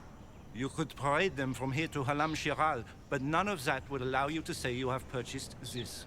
The item is irrelevant. The price is worth it. Anyone can charge too much. I don't see why this is special. Anyone can overprice something. To overprice an item, the item must have a known value already. It is then priced over what it is worth. This has only the value I have set. It has never had another. It is not overpriced. It is priced. Well, okay. Goodbye then. Mine's the flooring. It is not used to feet that have been subjected to soil. So this is it? A mystery box. So mysterious. Okay. Weird. Oh wait, there's something there yet. The folly of General Not Sheraton. Free. But during times of crisis there can emerge abilities we do not know we possess. The servant under the greatest duress stood as Not Sheraton. She stood and she spoke. She stood and she led. She stood and she attacked. And under banners they knew and a voice they did not. The forces of Orlais brought low their enemy. Now perhaps the servant was more lieutenant than page to her battle-hardened lord. And perhaps the strength of the foe is stressed too much in retellings. And perhaps the allied were well practiced in their rules, but none questioned that non-Sheraton was at the least adequate and the most inspirational. Ooh, there we go. Is there anything else around? Sir, are your knees okay? Let's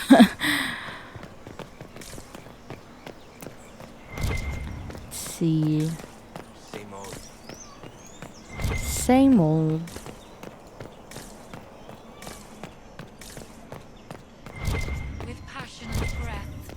There's something here. The Randy Dowager Quarterly, an extra thick annual edition of the Suspect Quarterly.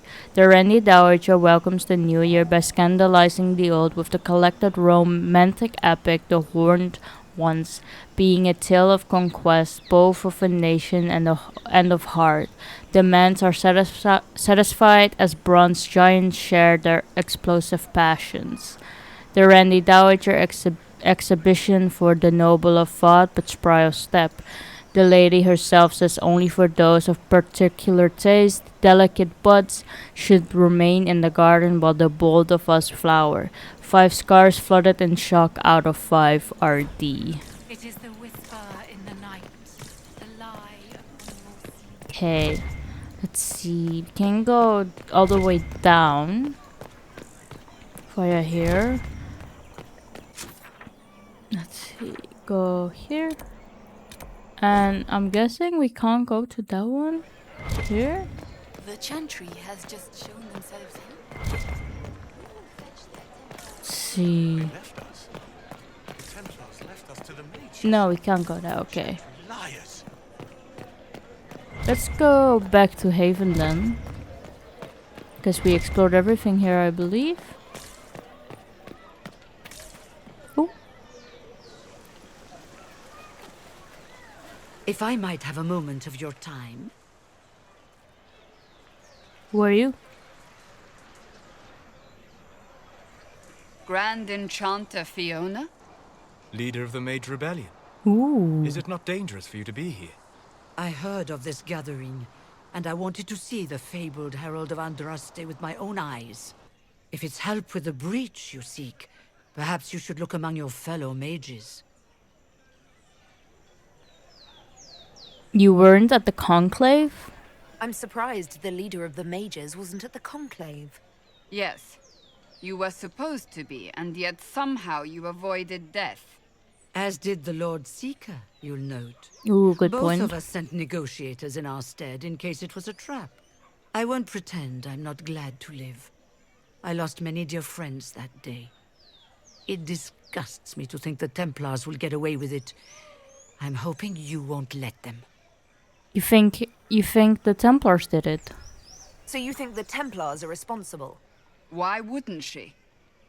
Lucius hardly seems broken up over his losses, if he's concerned about them at all. You heard him. You think he wouldn't happily kill the Divine to turn people against us? So yes, I think he did it. More than I think you did it, at any rate. Will you help us? Does that mean the mages will help us?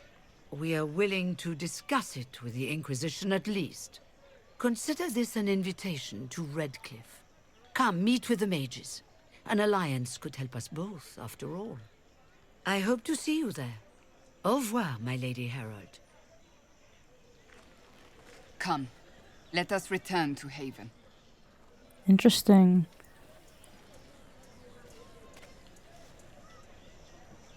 Okay, we can return to Haven and then I will read the codexes that I haven't read yet. To Haven.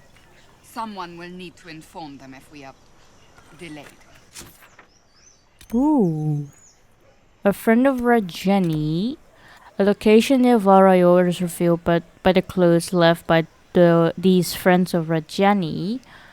And the Imperial Enchanter Vivienne de Feur, the first Enchanter of Montserrat, has extended an invitation to her salon at the Chateau de Duke Bastien de Gislaine. We can go there in a bit. I want to go to the war table again and unlock some of the things.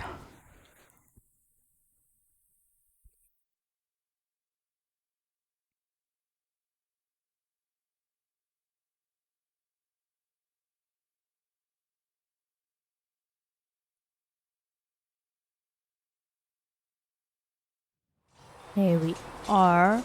Okay, let's see the codexes. We have characters. Here, first, a Grand Enchanter Fiona. Ooh, I like that. Okay, let's see. Grand Enchanter Fiona is considered an anomaly among mages. She is, for instance, the only member of the Circle of Magi ever to leave due to recruitment by the Grey Wardens, and then return. The circumstances of that return are largely unknown, but the notoriety she gained within the circle allowed her to rise rapidly in the ranks. She became first Enchanter of the Montserrat Tower and then elected Grand Enchanter at the college in Cumberland. The latter was based on her advocacy for greater mage freedom, a view she claimed her time with the Warden supported. Urgent for a vote on the matter led to the College of Enchanters' dissolution in 940 Dragon, and then when a vote was attempted secretly to Lord Seeker Lambert of the Seekers of Truth, arresting Fiona and her fellow enchanters. Following their fight to the ruin of Underell's Reach, The escape mages held and passed a final vote on the Circle of Magi's independence. This began the Mage Rebellion. While Fiona no longer holds the official position of Grand Enchanter, most mages still consider her an integral part of the rebellion's leadership. And then we also have Lord Seeker Lucius Corrin. Let's see the image. Ooh. For months, we were also certain Lord Seeker Lambert's death was an assassination carried out by mages. He had, after all, declared the Nevarran Accord null and void, hurtling us headlong into war against the rebels.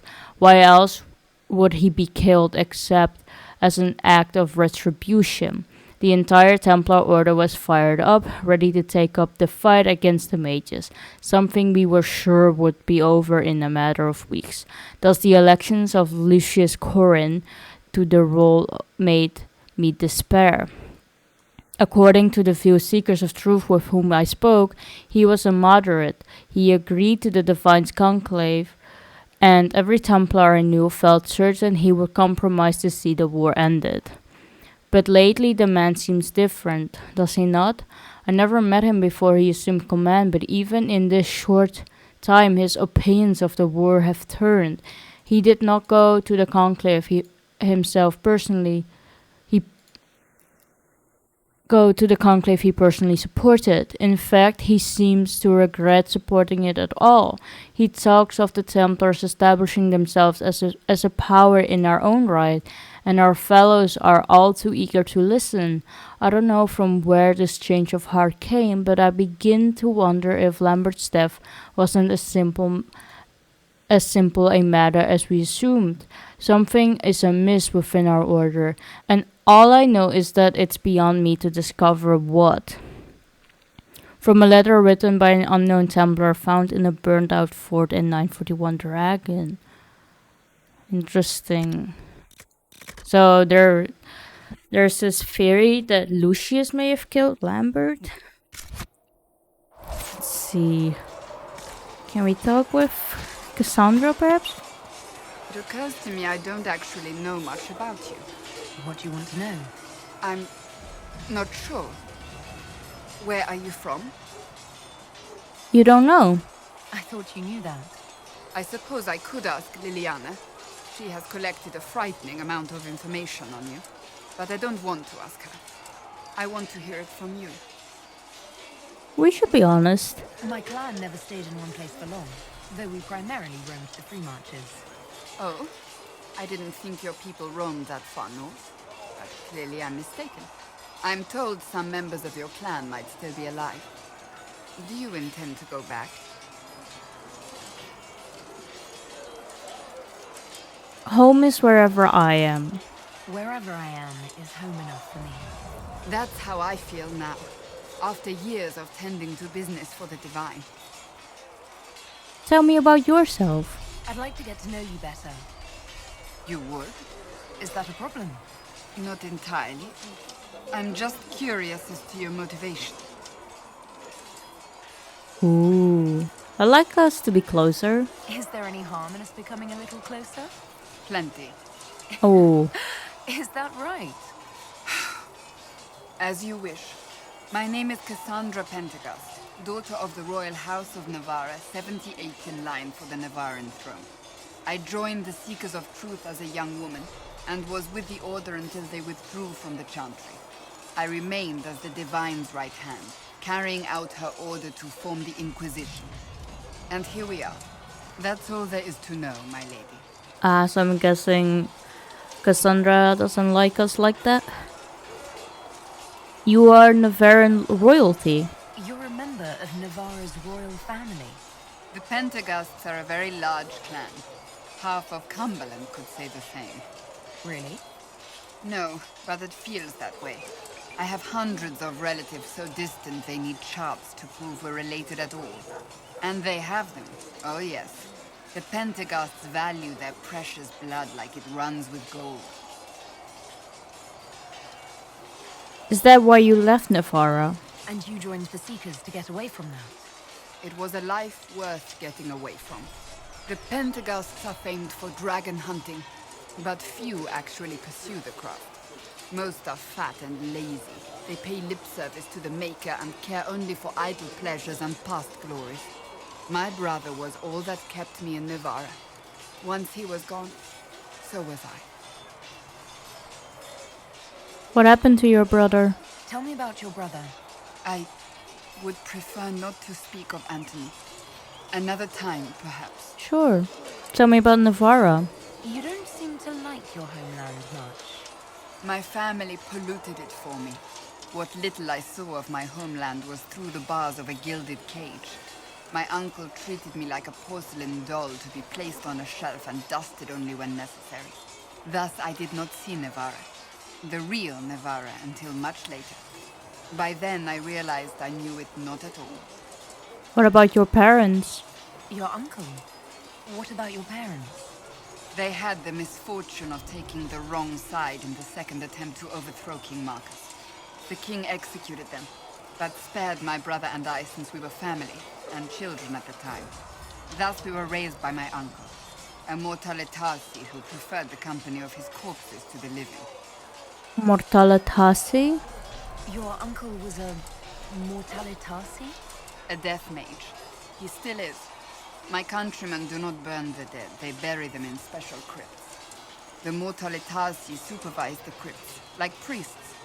Uncle Vestalis oversees the grand necropolis. Nevarans spend more time honoring dead relatives than they do with living ones. It is odd to be so fascinated with death and its trappings. I will never understand it. You work for the Divine. So you are the right hand to the Divine? To Divine Justinia, yes. And Divine Beatrix before her, in fact. The position is normally reserved for Templars of the Knights Divine, but my circumstances were unusual. Unusual how? You don't know the story? Thank the Maker.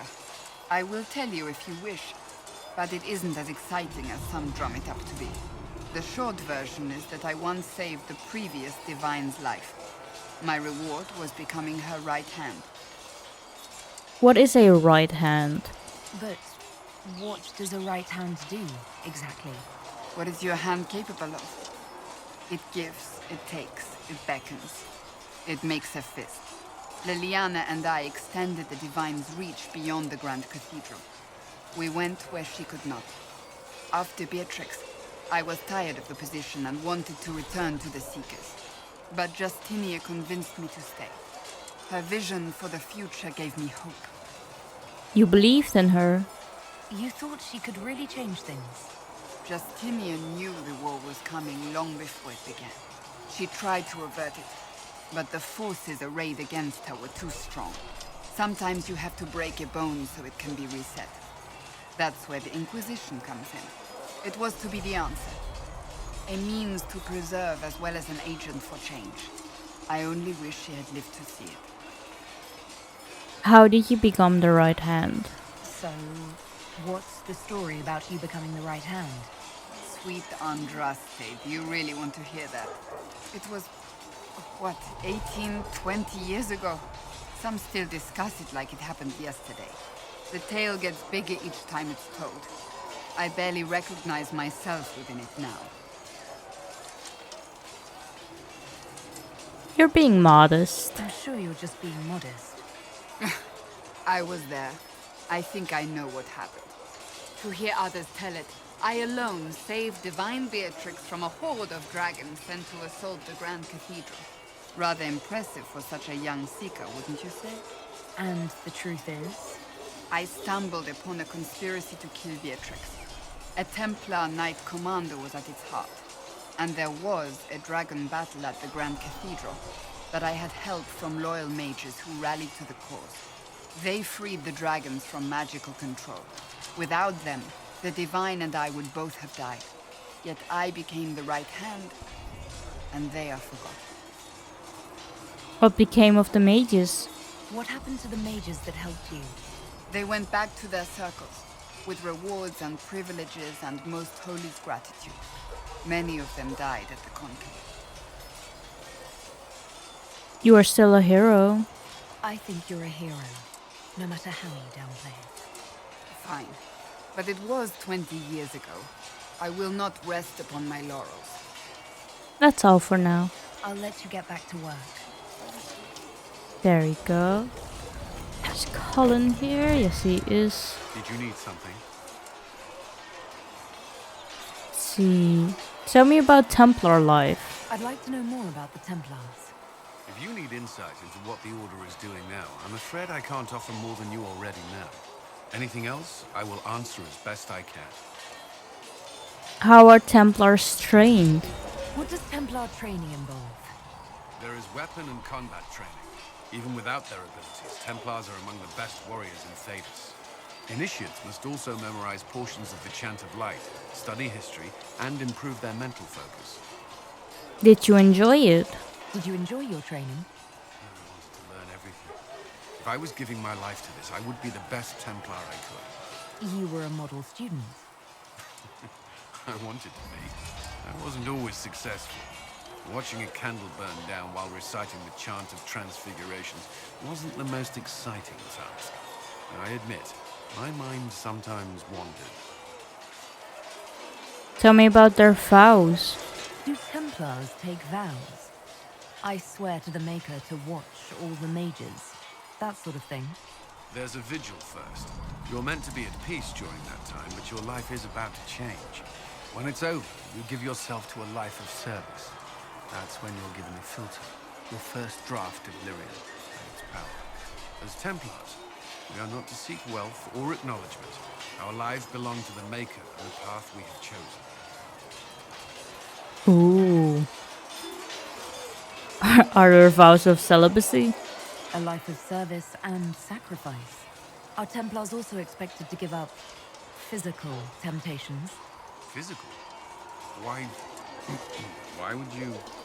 That's not expected. Templars can marry, although there are rules around it, and the Order must grant permission. Some may choose to give up more to prove their devotion, but it's not required. What about you? Have you? Me? No. I've taken no such vows. Maker's breath. Can we speak of something else? What do Templars do? Before coming here, my keeper suggested I avoid Templars. Do they do anything besides hunt mages? Templars protect against the dangers of magic. Before the Order left the Chantry, that meant serving in a circle.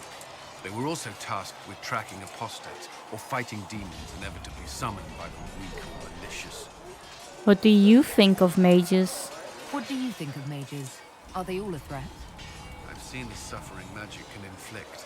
I've treated mages with distrust because of it, at times without cause. That was unworthy of me. I will try not to do so here. Not that I want mages moving through our base completely unchecked. We need safeguards in place to protect people, including mages, from possession, at least. Why did you become a Templar? Why did you join the Order? I could think of no better calling than to protect those in need. I used to beg the Templars at our local chantry to teach me. At first, they merely humoured me. I must have shown promise, or at least a willingness to learn. The Knight Captain spoke to my parents on my behalf. They agreed to send me for training. I was 13 when I left home. That's not very old. 13? That's still so young. I wasn't the youngest there. Some children are promised to the Order at infancy. Still, I didn't take on full responsibilities until I was 18. The Order sees you trained and educated first. What about your family? What about your family? Did you miss them? Of course, but there were many my age who felt the same. We learned to look out for one another. You've lived in the Circle. You've lived in the Circle. What was a typical day for a Templar there? Typically.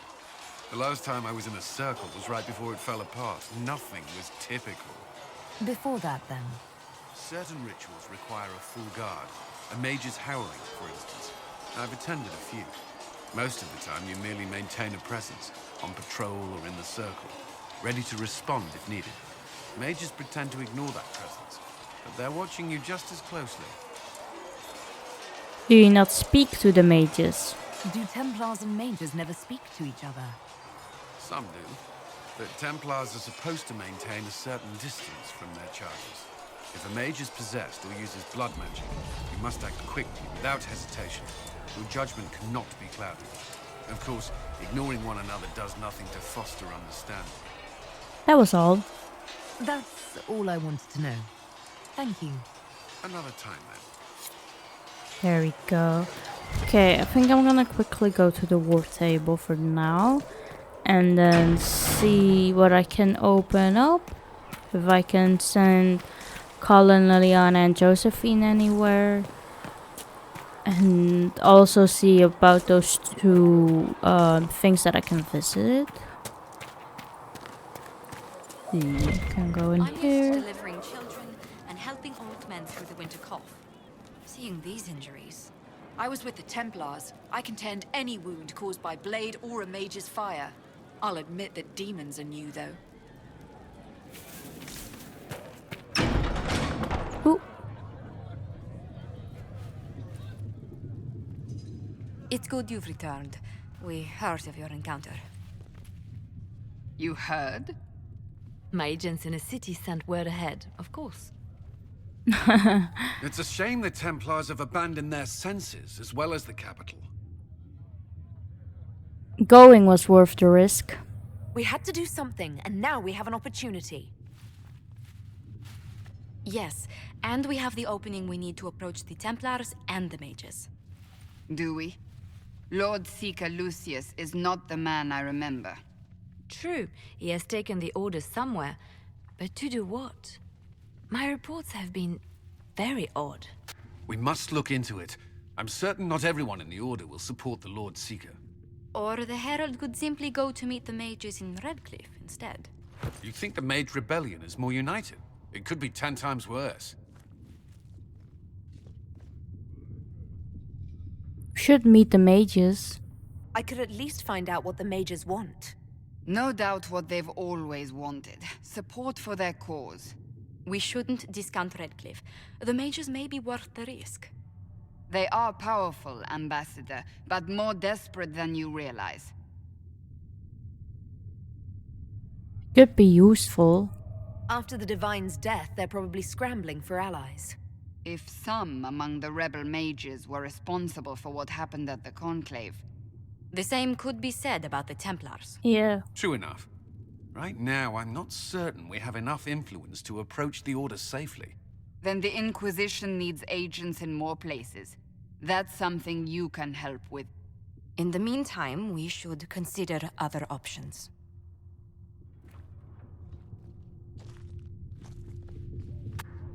There is one other matter. Several months ago, the Grey Wardens of Ferelden vanished. I sent word to those in Orlais, but they have also disappeared. What? Ordinarily, I wouldn't even consider the idea they're involved in all this, but the timing is curious. It sounds suspicious. That does sound odd. I agree. The others have disregarded my suspicion, but I cannot ignore it.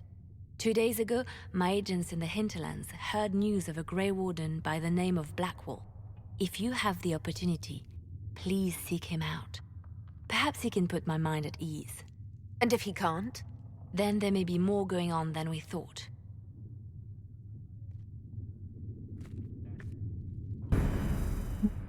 Interesting. Let's see.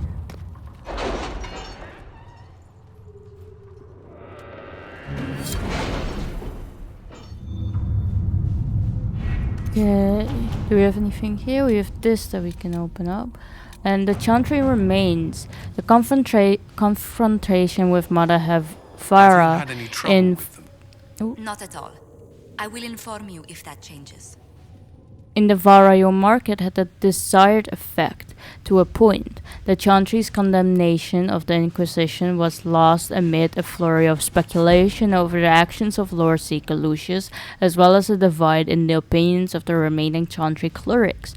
There are, however, clerics still loudly denouncing the Herald of Andraste. The Inquisition could leave them to their speeches, but dealing with them before the Chantry elects a new divine could be of benefit. These clerics were not at the conclave for a reason. They all have secrets and weaknesses we should exploit. A delicate hand is needed. We should focus on clerics who can be swayed, make their voices louder than those who oppose us, or we should send a contingent of Inquisition soldiers to the Grand Cathedral. They can offer protection, and their visibility will remind the clerics they are not out of our reach. I see. I like the sound of Josephine's one, so I can do that. Let us begin. Let's see about Ferelden. The Cold of Andraste.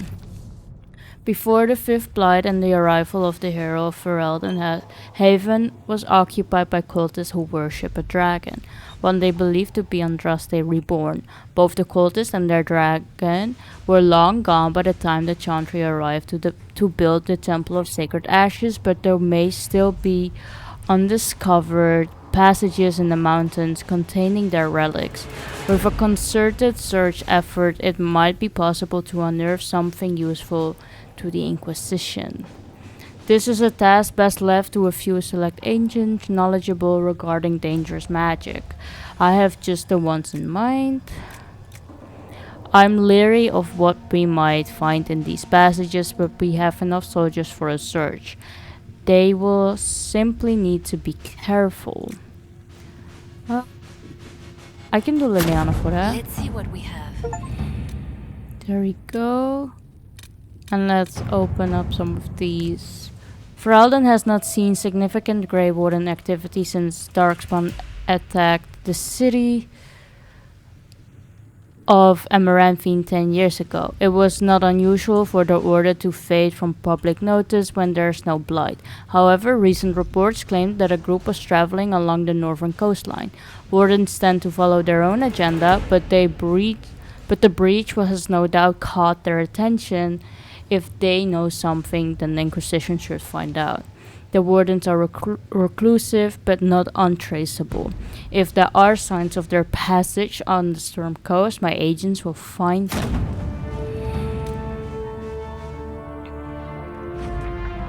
Sister Liliana, Lieutenant Harding led a small complement of soldiers to the Storm Coast region to investigate reports of Grey Warden activity. Sent word that her party had established a camp near the shore, but we have received nothing further. At this time, the status of Harding and her mission remains unknown. Rector. Not now. There we go. Okay. I think I will leave this episode here. And then in the next one we can find out about the... Let's see, can I find it here? Yeah, we can do a friend of Rajeni and the Imperial Enchanter, and perhaps you can also find out about the Storm Coast and explore the hinterlands a bit more. But for now, I will leave this episode here, and I'll see you guys in the next one. Bye!